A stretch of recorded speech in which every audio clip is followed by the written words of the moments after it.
Welcome to Resilience+Rise, the podcast where we transform adversities into triumph and illuminate the extraordinary potential within all of us.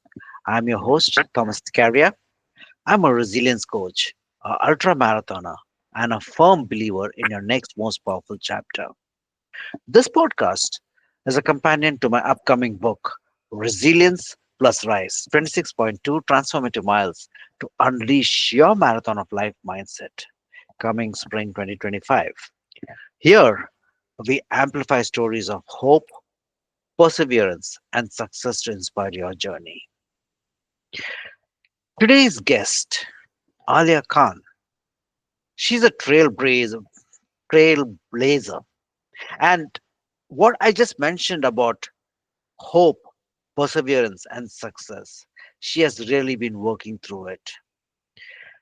When I read about her, the title that just popped up to my mind was From Law to Luxury. But it has not been just a walkthrough, it has been an empowerment of resilience. She has moved into the world of luxury, modest fashion. As a lawyer, turned into an entrepreneur, but she's still a lawyer. Alia founded Mansion 28, a brand that embodies her passion for empowering women and celebrating the cultural diversity. So, without wasting much time, let's get and hear and learn about what has been her inspiring journey from legal career to the current venture that she is in. Alia, welcome to Resilience Plus Rise. Thank you very much, Thomas. And wow, that introduction was inspiring in itself. Well, you are an inspiration to a lot of people who look at what you're doing. So tell me, you have been an established lawyer with Lloyd's, and how was the journey towards the law itself? Yeah, so my journey started quite a while ago. I'm from a ethnic minority background. So my parents immigrated into the UK in the 60s, really. And when they got to the country, that generation were very much hardworking. Obviously, they were helping to build the country. But for their own children, it was very much education is the key. We'll do all the hard work. Please get an education. It's your key to everything. So a lot of us had this choice, and you'll see from my sort of generation, there's a lot of Asians in this country who are doctors, lawyers, consultants, pharmacists, engineers. And a lot of my friends were sort of doing that as well because we were told that education is the key. So, and one of the things that my parents said, and it still resonates with me, is they always said, people can take a lot of things away from you, but they can't take your education away. So we all strive for that. But at the time, I'd always been quite creative. Um, and I remember I wear lots of different outfits in the day. So I used to get changed about 3 times. I had this creative streak, but it was always in the background.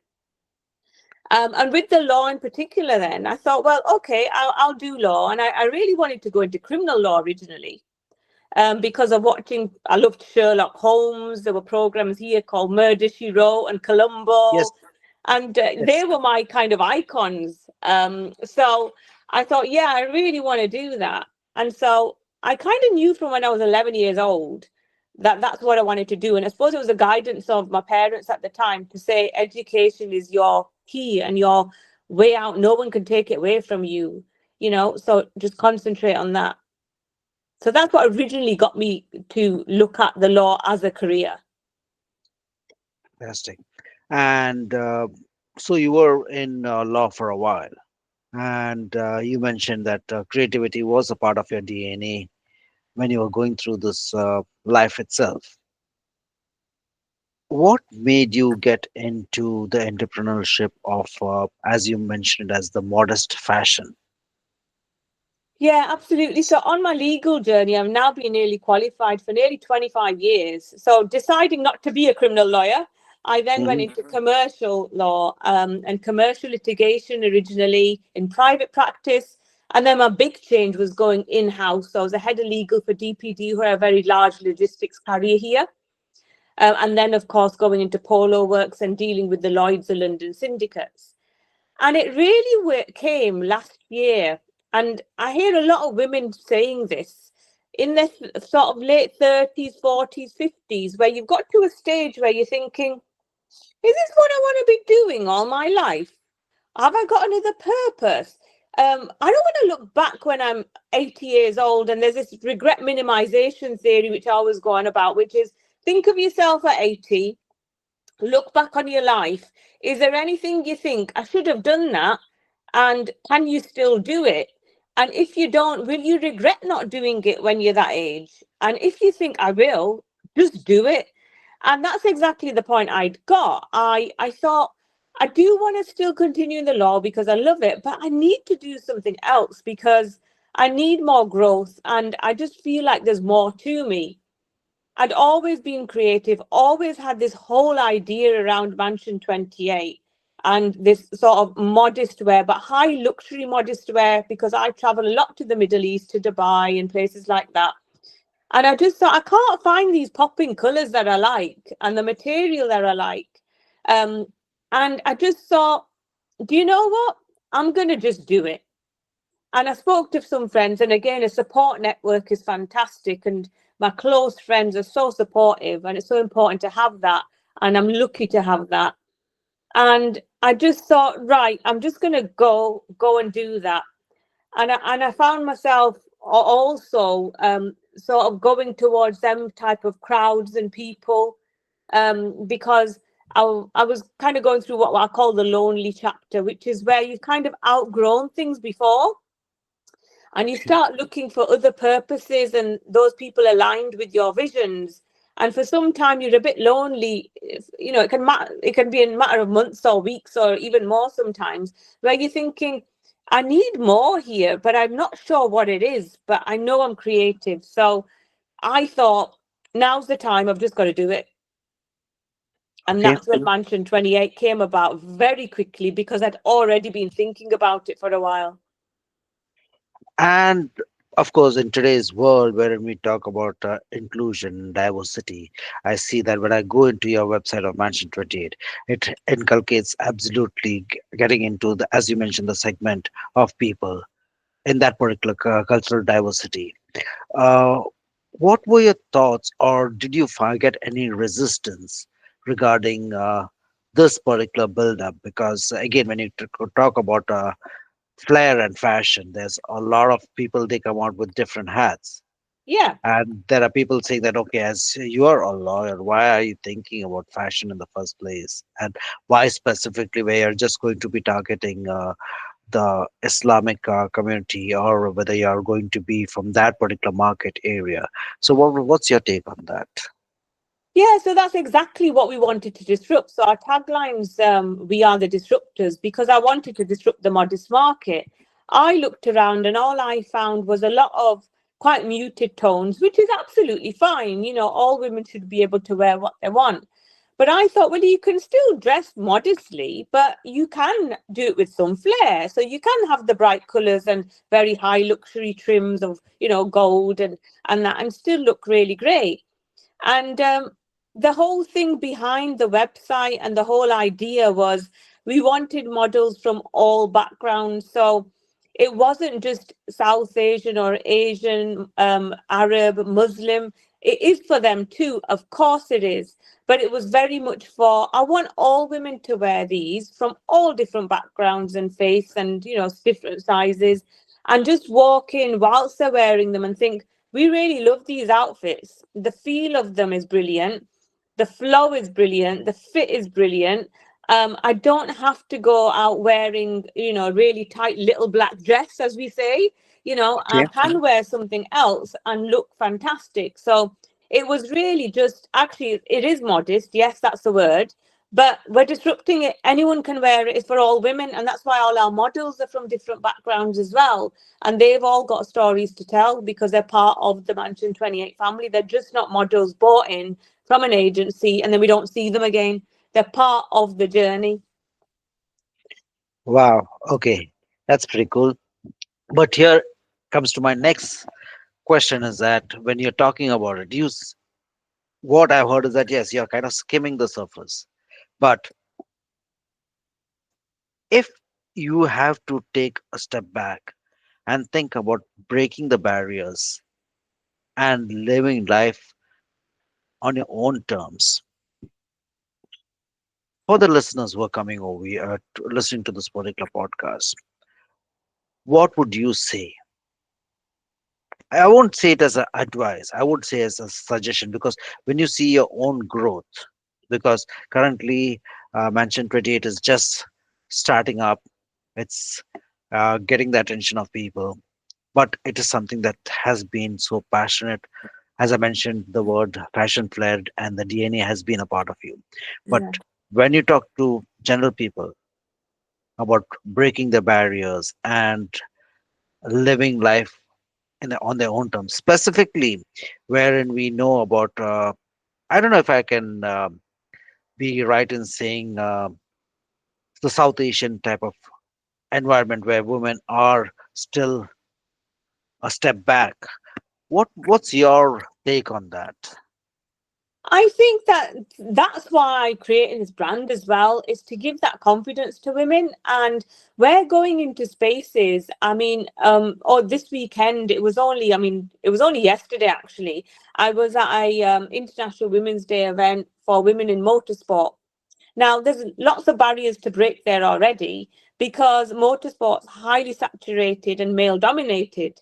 So, from a woman's perspective, that was a barrier to break anyway, because I love motorsport as well. But then on top of that, I walked in to this venue in one of my Lux Bayers. We wore bright red and we wore bright green. And, even women in motorsport don't wear them. But, I was going in to say you can wear them whenever and wear them in the evening or wear them in the day. And just by doing that, it's actually a talking point. I've been to corporate meetings with these on, and it's a talking point for people to bring about awareness that, it's be your authentic self. Whoever you may be, whatever you may believe in, don't be scared to be your authentic self. And you will get asked questions about, oh, what are they? That's a nice color of material. So why are you wearing that? Um, and be confident. If you're really passionate about something, let that passion come through. And when you speak to people about that with true, authentic passion, they're interested. They want to know more. And they're like, wow, that's brilliant. So I think it is a lot of, just be your authentic self. You are you. Nobody else is like you.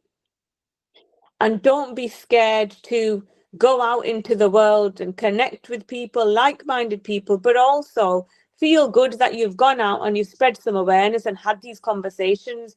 Because I believe in you rise by lifting others.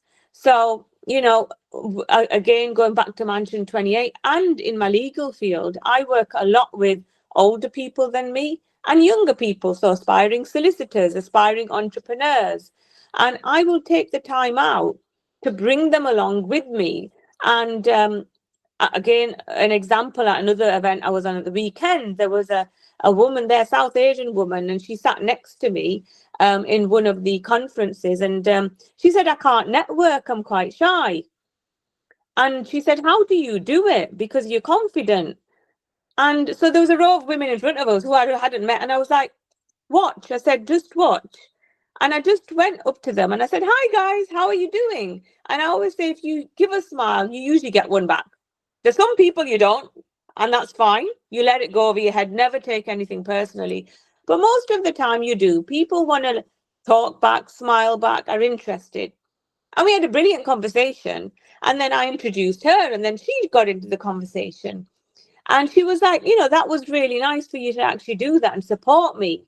And I said, of course I will. That's why we're here. Whether you're male or female, If you feel you need that support and you reached out to me, that's fine. Another thing I did on the night, when there were some women who'd come on their own, because this was a women's event, it was International Women's Day, there were 700 women there. There was a few standing by themselves. And as I walked past, I was like, oh, hi, you just having a bit of time out, or are you on your own? And there was two of them said, who I'd walked past, just a couple, and they said, oh, we're actually on our own. And I was like, well, tell me all about yourself. What are you doing here? And tell me about your business. And, they were like, and both of them said at the end of it, we'd really appreciate you doing that. It was a really nice thing for you to do because you took time out to just actually acknowledge we were there and speak to us. And some people don't do that. They're so mixed up in their own world, which again is fine. But, sometimes there's these little snippets of the day when just stopping and talking to someone and showing a little bit of kindness, just saying, are you all right there? But in a nice way, because they may well be fine. Just sparks a conversation, and you can just brighten up someone's day or connect them with someone else, or you connect with them too. And, we're human, we're all human. And that's what it's all about. Absolutely wonderful. So I know a little, as we always know, that a little kindness, and specifically it comes from the heart, it goes a long way. A It does. small hello will turn out to be a lifelong friendship. Who knows how? Yeah. So small steps could make a world of difference. And what I hear over here is it was not just about Mansion 28 or about who Alia Khan is, but it's about reaching out to another human. And that goes as per one of my ideologies that we all are like angels with one wing. When we hold another, that's when we start flying higher. Yeah, that's a beautiful saying, and it's very, very true. And also, people who are your icons or who you inspire to, you might see on social media or LinkedIn and think, oh, they're doing fantastically. I can't connect with them. Or, oh, if you see them somewhere, talk to them. Everybody's human. You know, don't put anyone on a pedestal because you'd be surprised. So I think that's one big thing that I don't do. I'm not fazed by anyone at Hmm. all. I'll always just talk to them. And I believe in auras and energies. And I feel, sometimes if you talk to people, most of the time you get a good reaction. There are some that might be a bit standoffish Yeah, or sure. whatever. Everyone's got their own, that's life, that's people, that's human nature. But again, it goes back to don't take things personally, let it go over your head. They might be having a bad day. You don't know what's going on in their life, so don't judge True. people. But most of the time, you will connect with people. And another big thing that I would say is listen, because a lot of the time we like to talk about ourselves. I do it a lot, and I've had to bring myself back sometimes and train myself into Alia, be quiet, listen, and observe, because other people have things to say and they're important. So if I will talk about myself and people get all excited because I get quite excited about things I'm passionate about, and then I will always say, right, well, that's enough about me. Tell me all about you because I want to know. And they do. And that's what's important, wanting to know about other people as well. It's not just all about me, and what I'm doing.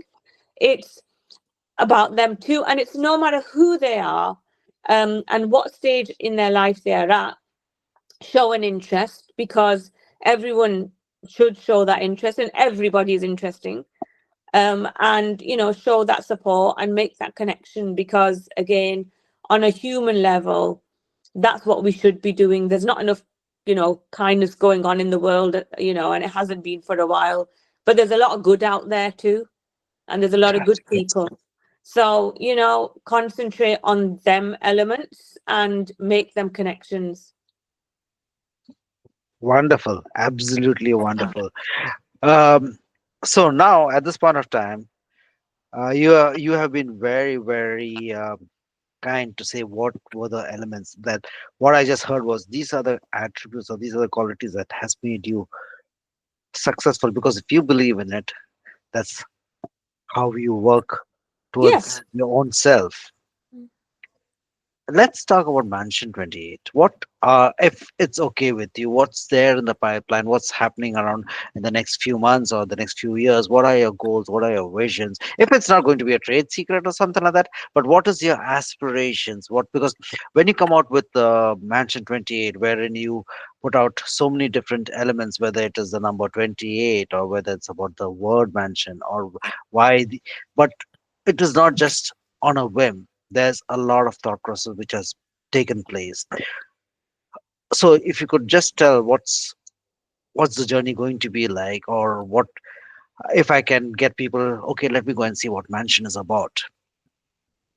It's Yeah, yours.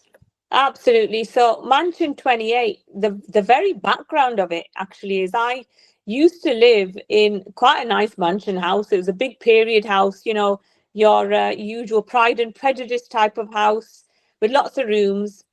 And I remember when we first moved in, and I said to my husband, and this was very true, I kept having this repeated dream that I was going into the rooms up in the house, but I was opening the doors to other rooms, and there were continuous rooms and rooms and rooms and rooms. And I said to my husband at that time, I said, look, I feel a bit guilty because some of the rooms aren't used, which led us on to becoming foster parents, which is a whole other story because I was a foster carer as well. And we had a sibling group of 5 children for nearly 4 years, and it was absolutely brilliant. Um, and I wanted to fill them rooms and give back. So we did that, and it was one of the best experiences that I've ever had. And I'm so grateful that I did it and that we had an effect on other people's and children's lives in that way. And of course, they did on ours. So I always had this thing about a mansion house and what you can do and give back. And so when we launched Mansion 28, the mansion came about just automatically because of that. I thought rooms in a house where we'll have different collections and we'll open certain rooms to different collections as we develop them. And then the number 28 came about because, it's one of the most perfect numbers. It's associated with wealth and luxury. A lot of faiths use it, the lunar calendar, like in the Chinese faith and the Islamic faith. And it's seen as a perfect number as well. And more importantly, it's one of my son's birth dates. So I thought Mansion 28, that's what it is. And I wanted to create this concept of rooms. But in the pipeline for Mansion 28, my main purpose was one, bringing the team who are quite young on a journey with me, letting them develop this. We do learn, earn, and return, which is in our values, which are we're learning all the time, we're earning, but then we're returning. So a lot of charity work. We're doing an act of kindness day this month as well, where the models are going out to do small acts of kindness. I'm trying to build their confidence too. So again, the models aren't from agencies. They're models who just applied because they wanted to do something in modeling and be part of something. A few of them didn't have much confidence, but I've seen it flourish within a couple of months. And that's what I wanted. I know that's what I wanted to do. So we'll be doing some podcasts with the individual models soon, which will show their journeys. We've had models come from other countries. One of them was a brilliant gymnast, but in her country, she couldn't go to Olympic level because they wouldn't allow women to do that. So she moved all the way with her family to this country. And so it's stories like that behind this, which are important to us. And then when you're authentic about your stories and you tell other people and they get excited too, collaborations automatically come from it. Like within a few weeks, we're the Bullring in Birmingham, which is next door to Selfridges, within the same shopping mall. We've been approached by others. We've been approached by other companies to do collaborations, and they've got to be on brand. They've got to share this same ethos as we have. But there's just so much in the mix and other collections we've got ideas for. So there's a lot happening, but ultimately the purpose is to build more of a community and Wonderful. give back. That's the purpose. Fantastic. And Alia, just being mindful of the time, is there anything that you would like to wind up this conversation with? All I would say is no matter what you've been through in life, and if you think failures, for instance, in anything is a failure, it's not, it's called growth. Replace that word with growth, because everyone has ups and downs, and just come through it and be your authentic self. If you want to start something, yes, know your why. Why are you doing this? Ask these questions. Why? And if you then think, well, I'm still going to do it, just go for it. Take small steps. Think small, but scale big. Find the right people around you who support, and be really on board with your brand. Don't just do something for the sake of it. Do it because you're passionate about it and build on it. And look beyond things as well. So, read the books, connect with the right people, and be a disruptor. Fantastic. Fantastic. And as the tagline goes, we are the disruptors. Congratulations on that. Thank you. And guys, I will be putting out Alia's links about Mansion 28 in the comments below. Have a look onto it. And if it gets to your vibe, do reach out to them and see where that leads to. So, we just heard an amazing podcast about embracing your passion, the potential to create meaningful change, whether it is if you're just going and saying a hello to another person or just being kind to another human.